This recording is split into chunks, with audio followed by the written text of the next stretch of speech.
Before she was a name, before she was a record, before she was anything at all, a doctor asked her parents for permission to switch off the machine.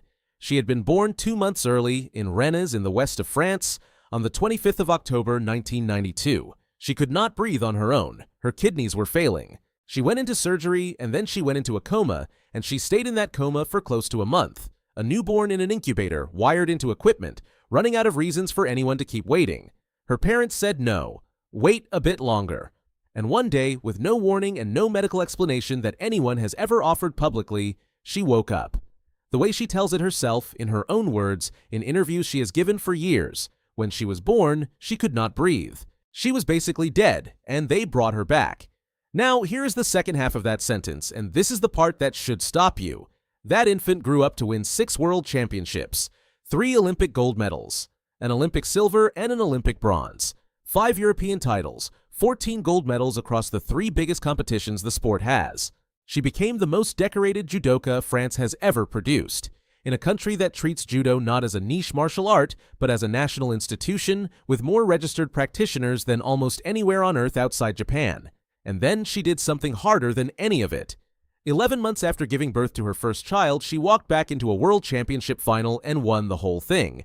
And then, 3 years later, she did it again. Had a second child in her 30s, with her body already carrying 2 decades of elite combat sport. And instead of announcing her retirement, she announced a target: Los Angeles 2028. So this is the question this video answers. Not the sentimental one, is she inspiring? Obviously, she is inspiring. The real question is mechanical, and it is much more interesting. What is actually required to win a world title in a weight class combat sport 11 months after childbirth? Not emotionally, physically, structurally.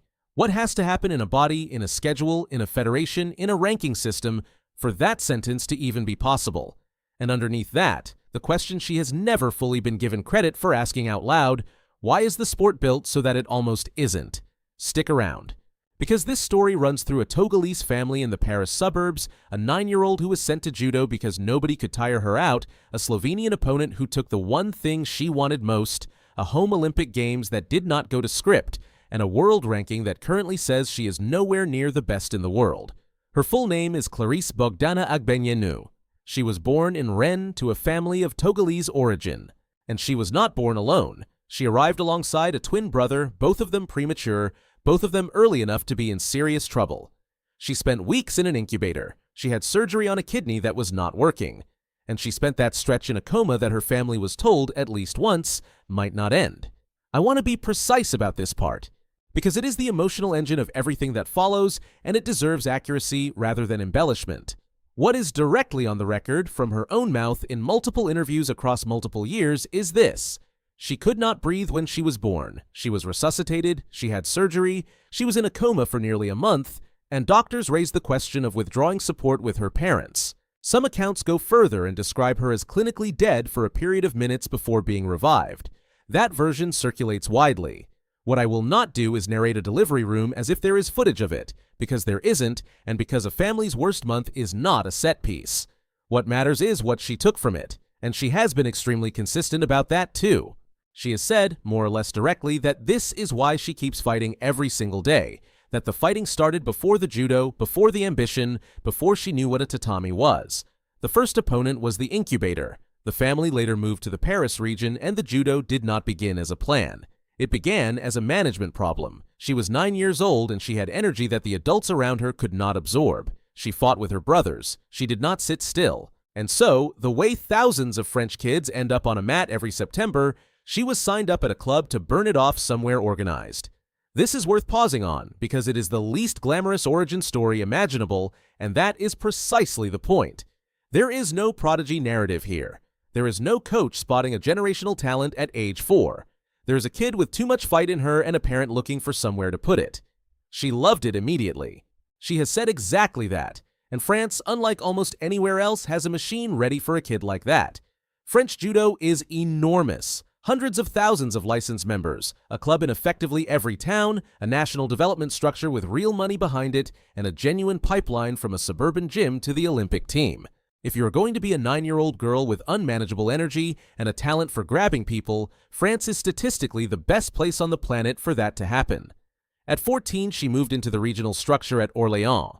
In 2009, she entered INSEP, the National Institute of Sport, Expertise and Performance in Paris, the place where France assembles the athletes it intends to put on podiums. She fought for Judo Club Escales of Argenteuil. And in 2008, at 15, she won a European cadet title at 57 kilos. Then she grew into 63 kilos, which is where the story actually lives. Understand what that weight class is. Minus 63 kilograms in women's judo is one of the deepest, most technically brutal divisions in the sport.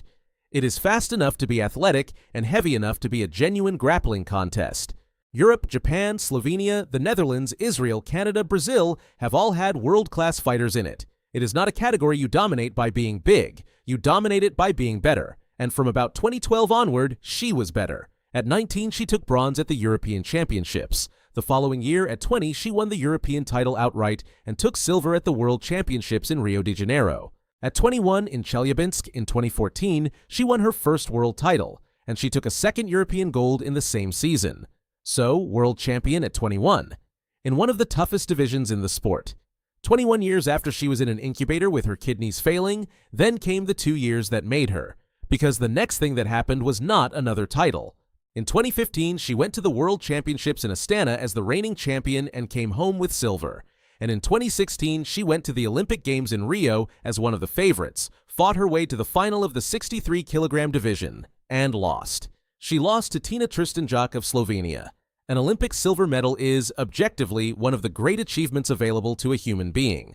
It is also, for an athlete built the way this one is built, a wound with a 5-year incubation period. She had the world title. She had the European titles. She had the ranking. What she did not have was the only medal that the general public in her own country actually counts. And here is what she did with it. From 2017 onward, she went on one of the most complete runs of dominance the division has seen. World champion in Budapest in 2017. World champion in Baku in 2018. World champion in Tokyo in 2019. European champion in 2018, 2019, and 2020.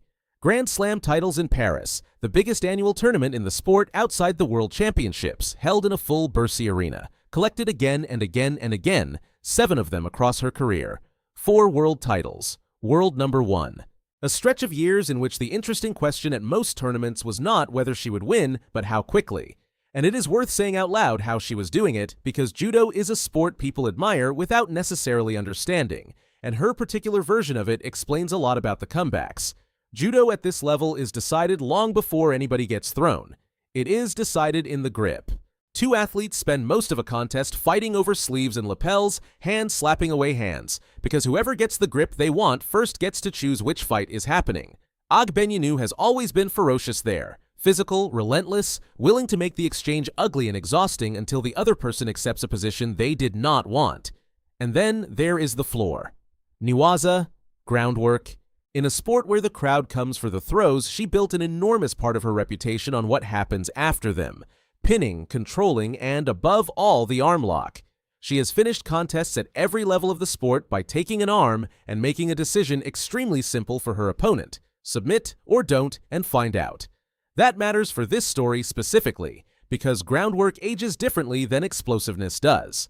Speed off the mark is the first thing a 30-something athlete loses. Control, timing, grip strength, and the willingness to grind somebody into the mat for 20 seconds are the last. She has been building the version of herself that survives late for her entire career, probably without planning it. And then the Olympic Games she had been rebuilding toward for 4 years got postponed by a pandemic, and she had to hold it together for a 5th. Tokyo, finally, in the summer of 2021. France sent her out to carry the flag at the opening ceremony, a shared honor, and in French sport an enormous statement about where she stood. Then she went to work. She fought through the 63-kilogram draw and arrived exactly where the story required her to arrive, in an Olympic final across from Tina Tristanjak. The same Slovenian, the same medal on the line. 5 years later, in an empty arena with no crowd because of the pandemic protocols, she won, Olympic champion.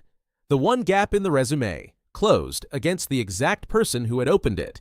And she was not done that week, because a few days later, France won the inaugural Olympic mixed team event, and she took a second gold medal at the same games. Then, later that same year, she went to the World Championships in Budapest and won a 5th world title.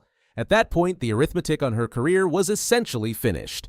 Olympic champion, double Olympic champion counting the team event, 5-time world champion, 5-time European champion, world number 1, the most decorated judoka in the history of a country that has produced a lot of judokas. Most athletes stop here, not because they want to, because this is where the sport stops making room for you. What she did instead was get pregnant. Her daughter Athena was born in June of 2022. Now, let me explain properly what that decision costs in this specific sport, because the phrase "came back after having a baby" gets said so smoothly that it stops meaning anything. Start with the ranking. Judo qualification runs on a world ranking list that is fed by points from tournaments, and points decay. If you do not compete, you do not score, and your position collapses. There is no seniority. There is no protected status that simply hands a returning champion her old seed back. Every month away is a month of the ladder being pulled out from under you by people who were nowhere near you a year earlier. Now, the body. This is a weight class sport. She fights at 63 kilograms, and she has to be at 63 kilograms on the morning of the weigh-in, or she does not fight at all. Pregnancy and childbirth do not simply add mass. They reorganize the abdominal wall, the pelvic floor, the connective tissue, the ligaments, the way load transfers from the hips through the trunk. Judo is a sport of exactly that transfer. Every throw she has ever hit is a violent rotation loaded through the core against a resisting adult human being. Every defensive posture is core tension. Groundwork is compression and being compressed. So it is not a fitness problem. It is a rebuild of the machine that produces the technique at the same time as making the weight, at the same time as feeding and raising a newborn, at the same time as the ranking list quietly erases you. And then there is the part that is not physical at all, the institutional part. Her return happened alongside publicly reported tensions with the French Judo Federation. This is on the record in the French press through 2023. Without turning it into a courtroom, the substance of it was straightforward, and it is the same everywhere in elite sport. What an athlete needs in order to come back as a mother, around childcare, around travel, around training camps, around simply being able to have her daughter near her while she does her job, is not something federations were historically built to provide, because federations were historically built around athletes who did not do this. She pushed, in public, while training, while making weight, while being the returning Olympic champion whose ranking was in freefall. 11 months after Athena was born, in May of 2023, she walked into the World Championships in Doha, and she won it. 6th world title. First one as a mother. 11 months. I want to sit on that number because it is the single most impressive number in her career, and it gets flattened into a nice line in an article. 11 months is not a season. 11 months in practice is roughly 6 to 8 months of actual structured training once you subtract recovery, and she used it to arrive at a world championship, a one-day single-elimination format where you fight 5 or 6 times against the best people alive with no second chances, at a body weight you had to hit that morning, and go through the entire bracket without losing. There is no version of that which is luck, and she has been clear about why she did it in public rather than quietly. She wanted it seen. She has talked about wanting her children to watch how hard it is and to remember it. That is not a slogan. That is a woman who understood that the only way the sport changes for the next returning mother is if the first one does it loudly and wins. Which brings us to the year that everything in France was pointed at. Paris, 2024, a home Olympic Games. Judo at the Champ de Mars Arena in front of a French crowd in a sport France genuinely cares about, with the reigning Olympic champion, now a mother, now the most decorated judoka the country had ever produced, in the 63-kilogram draw.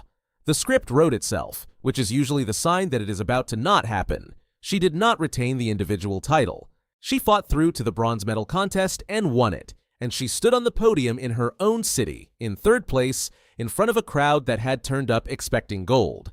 And this is the moment I would ask you to look at hardest, because it is the one that tells you the most. A bronze at a home Olympics for a 2-time Olympic champion is the kind of result that gets filed under disappointment by everyone except the person who earned it. She had been world champion 14 months earlier. She had a 2-year-old at home. She had spent the entire cycle fighting the ranking system, the weight, the recovery, and the federation simultaneously. And she still finished 3rd on the planet. The framing that stuck in the British and French press at the time was that the medal was a statement on behalf of mothers in elite sport. That is not a soft consolation reading. It is the accurate one. There is no separate category for what she did. She was scored against women who had spent that entire cycle doing nothing but training. And then, days later, France won the mixed team event again, and she took a third Olympic gold medal. So the final Olympic ledger as it stands: 3 golds, 1 silver, 1 bronze, across 3 games spanning 8 years and 1 childbirth. 2025 is where the story turns again. In March, she took bronze at the Tbilisi Grand Slam. In April, she fought the European Championships in Podgorica and finished second. And then she stopped, deliberately, on a plan she had already made public. She wanted a second child before the next Olympic cycle closed, and she was going to take the time to have one rather than push it to a moment when it would be too late. Think about the confidence required to say that out loud. She announced in effect that she was going to remove herself from the world ranking list for a second time, in her 30s, in a division that had been actively refreshing itself underneath her for a decade, and that she still intended to be at the Olympic Games in Los Angeles in 2028. Then she confirmed the pregnancy publicly, with the same message attached: "This does not cancel Los Angeles." Her son was born in the early part of 2026, and within roughly 2 months of the birth she was already back on a structured program. Not full randori, not throwing people yet, but adapted work. Yoga, swimming, strength training, the unglamorous foundation layer that has to exist before any of the sharp stuff can be rebuilt on top of it.